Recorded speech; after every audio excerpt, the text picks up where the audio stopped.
समय मैं सहरसा जिला अंतर्गत सत्तर कटैया प्रखंड के बेला बगरौली में वरुण जी के यहाँ हूँ और यहाँ पर हमारे साथ में देख रहे हैं कि मानस के मर्मज्ञ हैं और अभी आपके सामने में निशी सिंह चौहान जी हैं। निशी सिंह चौहान जी बहुत ही कम उम्र में राम कथा के से इनको कैसे प्रेम हुआ, कैसे ये उधर अग्रसित हुई और आज पता नहीं कितनी कथाएं कर चुकी हैं। यहाँ पर 52वां कथा होने के लिए जा रहा है। लालन भ्रमणशील मानस नवाह मानस यज्ञ समिति के द्वारा, संघ के द्वारा, जो अभी आप देखें कि ब्रह्म स्थान बेला में होता है और वहाँ पर नित्य प्रति आज 8वां दिन है, कथा का आखिरी दिन है, आज 9वां दिन है। तो आप देख सकते हैं कि यह हमारे साथ में बहुत सारे लोग यहाँ पर वरुण जी के घर पे बैठे हुए हैं।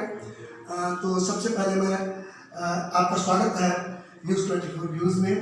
बहुत आपका जो कथा सुना है, पहले भी हमारे दर्शकों ने सुना है आपकी कथा को, तो आप बताएं कि राम कथा से सबसे बड़ा लाभ लोगों को, खास करके युवाओं को क्या मिला है? देखिए, ये तो आप ये समझ लीजिए छोटी भाषा में, ये अपने समझने के ऊपर है। जो व्यक्ति उस समाज में बैठ के, सत्संग में बैठ कर के, वहाँ पे हर प्रकार की चर्चा होती है, गृहिणियों को समझाने की बात होती है और किस तरह से हमें गृहस्थाश्रम का पालन करना चाहिए, किस तरह से हमें अपने शिक्षा का प्रतिपादन करना चाहिए, किस तरह से हमें अपने सनातन धर्म पर विश्वास होना चाहिए, किस तरह से युवा पीढ़ी को आगे बढ़ना चाहिए। जैसे हमारे प्रभु राम, बचपन से उनका एक ही काम था कि प्रातःकाल उठकर रघुनाथा मात पिता गुरु नावै माथा। सुबह से उठकर उनका एक काम था कि वो सबसे पहले कराग्रे बस्ती लक्ष्मी, कर मध्य सरस्वती, करमूले तो गोविंदा, प्रभाते कर दर्शनम। उठकर अपने पिता को और माता को प्रणाम करना, गुरुजनों को प्रणाम करना। अगर ये कथा धर्म स्थान पर हो रही है और यदि युवा पीढ़ी इससे शिक्षा ले रहे हैं, तो हमको लगता है आज रामचरितमानस ही एक ऐसा ग्रंथ है जिसके द्वारा हमारे सनातन धर्म की नींव को मजबूत किया जा सकता है। तो आपका जो रुझान हुआ राम कथा में, अभी आपकी उम्र भी बहुत कम है, वो क्या, उसको आप क्या मानते हैं? वो अहेतु की कृपा होती है, अचानक से हो जाती है, संस्कार होता है, प्रारब्ध होता है?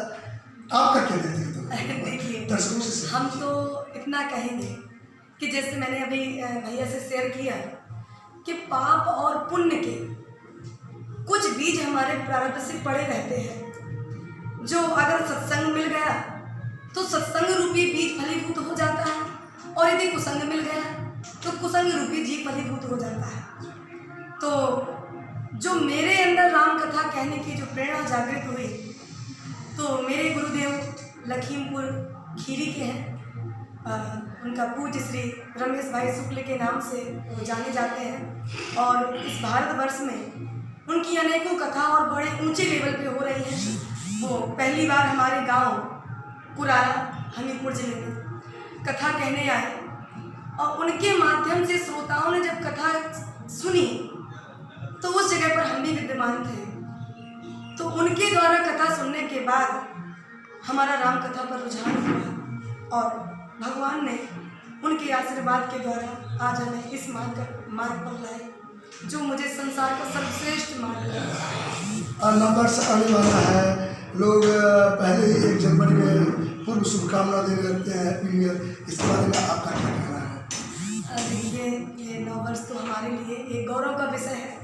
कारण है कि ये जो चैत्र शुक्ल नवमी में जो हमारे भगवान राम इस धरा भूमि पर आए, पधारे, जन्म हुआ उनका, तो मैं तो ये कहूँगी कि ये पर्व जो जैसे दिवाली है, दशहरा है, होली है, इत्यादि जितने त्यौहार होते हैं, इन सब त्योहारों से उच्चतम त्यौहार ये नवमी का त्यौहार है।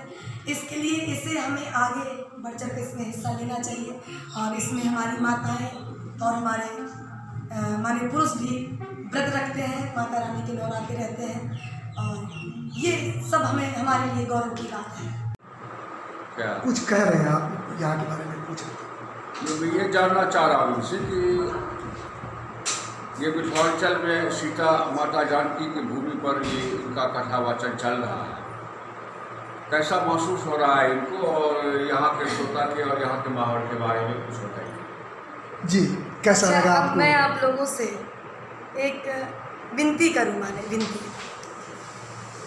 राम जी जब धनुष तोड़ने के लिए यहाँ पर आए तो पहले तो राम जी को पता नहीं था कि मुझे यहाँ धनुष तोड़ना है, अगर मानव लीला से देखा जाए। लेकिन वैसे तो वो ब्रह्म है, सब कुछ जानते हैं कि मैं ही ये कार्य सिद्ध करूँगा। जब राम जी यहाँ आकर के राम जी को यहाँ इतना अच्छा लगा कि वो 6 महीने रुक गए तो हम लोग अब हमारे बारे में सच बताएं, जिस दिन से आए हैं 7 दिन कैसे बीत गए हमको खुद पता नहीं है। इस मिथिला की भूमि में आकर, ये मिथिला भक्ति का नगर है, माता सीता को अध्यात्म भक्ति कहा जाता है। वो भक्ति के नगर में आने के बाद यदि घर की याद आई तो फिर कैसी भक्ति हमारी, कैसा प्रेम हमारा। तो आप लोग धन्य हैं, ये मिथिला नगरी धन्य है, आपका ये क्षेत्र धन्य है, और आप लोगों के बारे में क्या कहें। क्या चलते चलते आप शुभ मैसेज जो देना चाहें, जो लोग दर्शक हमारे आपको देख रहे हैं, जो आपकी कथा का गुण हो, जो लाइन आपको बहुत अधिक प्रभावित करता हो? देखिए, मुझे एक लाइन बहुत प्रभावित करती है, जिसे कहते हैं, चलो राम के पग चिन्हों पे अब इतिहास बदलना होगा। राम के पग चिन्ह, जब तक राम जी अयोध्या में रहे, वो अपने आप को ये स्थापित नहीं कर पाए कि मैं भगवान हूँ। राम जी का जो वनवास हुआ 14 साल का, 14 साल में उन्होंने जो कर्म समाज के लिए किया, असत्य का नाश करना, धर्म पर विजय प्राप्त करना, संतों की गौ की रक्षा करना, ये 14 साल का कालखंड राम जी को भगवान बना गया। तो हमको लगता है कि आज की जो युवा पीढ़ी है, जो आगे बढ़ना चाहती है, तो राम के पग चिन्ह क्या है? अपना एक सात्विक कर्म करके धर्म को आगे बढ़ाना, और अपने सनातन धर्म को आगे बढ़ाना, अपने हिंदुत्व को आगे बढ़ाना, और अपने द्वारा खुद मार्ग में, उस मार्ग में चलना और दूसरों को मार्ग दिखाना। यही मेरा आज राम कथा कहने का मेन उद्देश्य है।